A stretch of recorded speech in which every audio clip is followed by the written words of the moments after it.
Welcome to Tejashri news. Palamaneru జాతరకు 300 మంది పోలీసులతో బందోబస్త్, 24/7 సీసీ కెమెరాలు పర్యవేక్షణలో ఉంటారు. జాతరను ప్రశాంతంగా జరుపుకోండి, అల్లర్లకు పాల్పడితే తాట తీస్తా అంటున్న డీఎస్పీ. చిత్తూరు జిల్లా పలమనేరు నియోజకవర్గం పలమనేరు పట్టణంలో గంగమ్మ జాతర సందర్భంగా గంగమ్మ దేవాలయాన్ని, అమ్మవారిని దర్శనానికి వచ్చేటువంటి భక్తులకు ఎటువంటి ఏర్పాట్లు చేస్తున్నారో డీఎస్పీ డేగల ప్రభాకర్, సిఐలు మోహన్ రెడ్డి మరియు రాంభూపాల్ పరిశీలించారు. ఈ సందర్భంగా ఆలయ అర్చకులు డీఎస్పీ మరియు సిఐ పోలీసు బృందాలను అమ్మవారి దర్శనం గావించి తీర్థప్రసాదాలు అందజేశారు. ఈ సందర్భంగా డీఎస్పీ డేగల ప్రభాకర్ మీడియాతో మాట్లాడుతూ ప్రజలందరికీ గంగమ్మ జాతర శుభాకాంక్షలు తెలుపుతూ 14వ తేదీ రాత్రి అమ్మవారి శిరస్సు ఊరేగింపు మెరవని ఉంటుంది. ఆ రోజు రాత్రి బస్టాండ్ ప్రాంతంలో ఆర్కెస్ట్రా మరియు భారీ ఎత్తున బాణసంచా ఏర్పాట్లకు ప్రజలకు ఎటువంటి ఇబ్బంది కలగకుండా, అలాగే 15వ తేదీ అమ్మవారి విశ్వరూప దర్శనం, 16వ తేదీ ఉదయం జలది కార్యక్రమం ఉంటుంది. దీనంతటికీ సుమారు 300 మంది పోలీసు మరియు స్పెషల్ ఫోర్స్తో బందోబస్తు ఏర్పాటు చేయడం జరిగింది. ప్రతి ఒక్కరూ 24/7 సీసీ కెమెరాల పర్యవేక్షణలో ఉంటారు. గతంలో అల్లర్లకు పాల్పడిన వారిని బైండ్ ఓవర్ చేయడం జరిగింది. జాతరను ప్రశాంతంగా జరుపుకోండి, ఎవరైనా తాగి అల్లర్లకు పాల్పడితే తాట తీస్తామంటూ ఆకతాయిలకు హెచ్చరికలు జారీ చేశారు.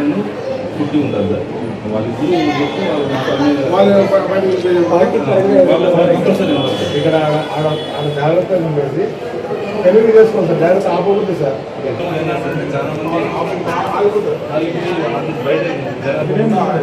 పక్కన ఆపేసి పెట్టుకోండి. ఓన్లీ పిల్లల వెహికల్ తప్ప వేరే వెహికల్స్ ఎవరు కారు కూడా అక్కడ వెహికల్స్ కూడా ఇక్కడ ఏమొద్దు.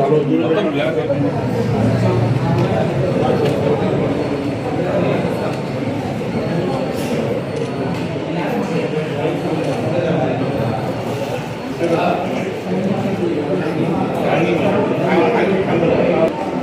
జాతర 14-15 తారీఖులో జరుగుతూ ఉంటుంది. 14వ తారీఖు నైట్ 11 o'clock అమ్మవారు శిరస్సు వేణుగోపాల స్వామి దేవాలయం నుంచి ఊరేగింపుగా బయలుదేరి ఈ టెంపుల్కి వచ్చి ఈ టెంపుల్లో దర్శనం అంతా అయిపోయిన తర్వాత అమ్మని తీసుకెళ్తారు, చాటుకు తీసుకెళ్తారు. లాస్ట్ టైం ఈ పండుగ సందర్భంగా దాదాపు 50,000 నుంచి 60,000 మంది దాకా వచ్చారన్నారు. ఈసారి ఇంకా కూడా ఎక్కువ జనాన్ని ఎక్కువ చేస్తున్నారు. దీనికి తగ్గట్టుగా అన్ని రకాల బందోబస్తు ఏర్పాటు చేసుకున్నాము. ముఖ్యంగా లాస్ట్ టైం అమ్మవారి శిరస్సు తీసుకొచ్చేటప్పుడు అక్కడ విపరీతంగా తోపులాట ఉండింది. ఆ తోపులాట లేకపోకుండా స్పెషల్ పార్టీస్లో బందోబస్తు చేయడం జరిగింది. అట్లాగే ఆర్టీసీ బస్ స్టాండ్ దగ్గర హాఫ్ అన్ అవర్ కాల్చే బాణసంచాల వల్ల కొద్దిపాటి ఇబ్బంది ఉంటుంది. ఆ సందర్భంగా బాణసంచాలు పేలి ఎవరికి గాయాలు కాకుండా, ఎవరికి ఇబ్బంది కాకుండా అక్కడ పూర్తిగా పోలీసు పర్యవేక్షణలో దాన్ని ఏర్పాటు చేయడం జరుగుతుంది. అట్లయితే ఆర్కెస్ట్రా సందర్భంగా కూడా ఎటువంటి అసాంఘిక కార్యక్రమాలు జరుపుకోకుండా పూర్తిగా నిఘా పెట్టడం జరుగుతుంది. ఇక్కడ 300 మంది సిబ్బందితో పాటు బందోబస్తు వేయడంతో పాటు 30 సీసీ కెమెరాలు ఎక్స్ట్రా కూడా పెట్టడం జరిగింది. అన్నీ కూడా అండర్ సర్వేలెన్స్లో జరుగుతుంది. ఈ పండుగను వ్యక్తిగత కారణాలతో అవకాశం తీసుకొని సందర్భంగా ఎవరైనా గొడవలు దిగితే తీవ్రమైన కఠినమైన చర్య తీసుకుంటాము, తాట తీస్తాము. వాళ్ళని డెఫినెట్గా పండుగ చేస్తున్నాము, నిఘా ఉంది. కాబట్టి అందరూ పండుగ ఉత్సాహంగా, ఉత్తేజపరంగా, ఆనందంగా కుటుంబ సభ్యులు కలుపుకోవడం కోరుకుంటున్నాం. Thank you. సో ఎంతమంది గొడవలో ఇన్వాల్వ్మెంట్ అయిన అందరినీ కూడా 40 మందిని గుర్తించడం జరిగింది. అందరినీ ఆఫీస్కి పిలిపించడము, ఇంటికి పిలిపించడము, వాళ్ళ ఇళ్ళ దగ్గర కూడా వెళ్ళి చెప్పడం జరిగింది. మీ ఇళ్లలో పిల్లలతో జాగ్రత్త, మీ ఇంట్లో చెప్పుకోండి. గతంలో గొడవలు చేశారు, విశాఖపట్నం గొడవలు జరిగితే చాలా ఇబ్బంది అవుతుంది, మీ కోసం చెప్పడం జరిగింది. చాటింపు సందర్భంగా వితౌట్ ఎనీ రీజన్ జరిగిపోయింది. అట్లాంటి జాగ్రత్తలు ఇప్పుడు తీసుకొని ఎటువంటి రీజన్ చెప్పి చేస్తామని సార్.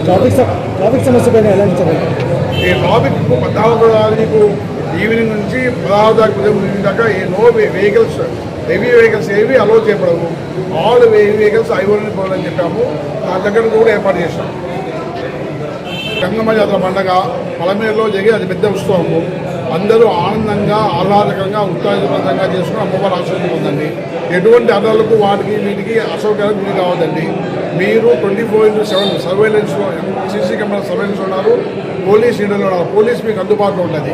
మీరు హ్యాపీగా పండుగ చేసుకోండి. అందరికీ గంగమ్మ పండుగ శుభాకాంక్షలు. ముఖ్యంగా అమ్మవారు ఊరేగింపు సందర్భంగా అక్కడ ఆర్కెస్ట్రా దగ్గర, తర్వాత ఊరేగింపు వేణుగోపాల స్వామి దేవాలయం నుంచి వచ్చేటప్పుడు చాలా హెవీ క్రౌడ్ ఉంటుంది. చిన్న వీధులు, ఆ వీధుల్లో ఎటువంటి తొక్కిసాటు లేకపోకుండా, అమ్మవారి మీద శిరస్సు మీద పడే ప్రయత్నం లేకపోకుండా స్పెషల్ పార్టీస్ పెట్టి ఆ ఊరేగింపును ఎటువంటి ఆటంకాలు లేకుండా తీసుకొని రావడం జరుగుతుంది. అట్లాగే ఆ ఊరేగింపు సందర్భంగా బస్టాండ్కి ఎదురుగా ఆల్మోస్ట్ ఒక హాఫ్ అన్ అవర్ ఈ టపాకాయలు తర్వాత ఇవి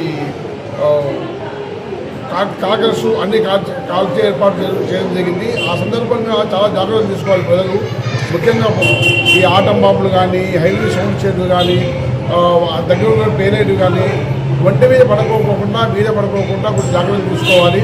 ఆ కుండ గుంపుకున్న ప్రజలు టపాకాయలు పెంచే తరుణంలో డెఫినెట్గా మీరు జాగ్రత్తలు తీసుకోవడం ఎదురండి. సఫిషియెంట్ ఫోర్స్ పెట్టడం జరిగింది. ట్రాఫిక్ మీద అంతరాయం లేకుండా చేయడం జరిగింది.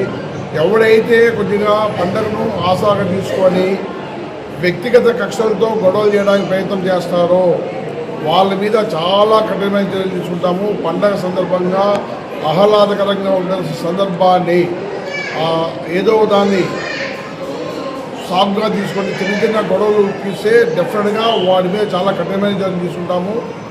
రెవెన్యూ షీట్లు ఓపెన్ చేస్తాము, ఇచ్చేస్తాము. అవి కాకపోకుండా ఇక్కడ కూడా క్యూ లైన్స్ కూడా ఏర్పాటు చేయడం జరిగింది. Common public common public queue line పెట్టడం జరిగింది. విఐపీ పాజిటివ్ ఒక క్యూ లైన్ పెట్టింది, వివిఐపీకి ఒక క్యూ లైన్ పెట్టింది. బట్ ఎవరికైనా సరే ఇమ్మీడియట్ దర్శనం వచ్చి ఇక్కడ నుంచి పీస్ఫుల్గా పోవడానికి కావాల్సిన అన్ని ఏర్పాటు జరిగింది. ఎంట్రీ అండ్ ఎగ్జిట్ అన్ని మార్గాల మీద పెట్టడం జరిగింది. పబ్లిక్ కొంచెం ప్రశాంతంగా హ్యాపీగా వచ్చి దర్శనం చేసుకుని సాగించాలి. లా అండ్ ఆర్డర్ సందర్భంగా ఎటువంటి ఇష్యూస్ లేకుండా మేము చూసుకుంటాము. ఒకటే చెప్పదలుచుకున్నా, ఈ పండుగ సందర్భంగా ఎవరైనా ఏదైనా ఆసక్తి తీసుకొని శాంతి భద్రత భంగం కలిసి వస్తే చాలా కఠినంగా శిక్షించబడుతుంది. ఇక సీసీ కెమెరాలు చాలా ఏర్పాటు చేయడం. మీరందరూ కూడా సీసీ కెమెరా నిఘాలో ఉన్నారు. మేమేదో చేస్తున్నాము, ఎవరికి కనపడకుండా భ్రమ వద్దు. దాదాపు 30 సీసీ కెమెరాలు ఎక్స్ట్రా ఇక్కడంతా ఈ వీధులంతా ఫిక్స్ చేయడం జరిగింది. 300 మంది సిబ్బందితో పర్యవేక్షణ జరుగుతుంది. అందరూ ఆనందంగా మీ కుటుంబాలతో ఆహ్లాదకరంగా ఉత్సవంగా వైభవంగా ఈ పండుగ జరుపుకుంటున్నారు. Thank you.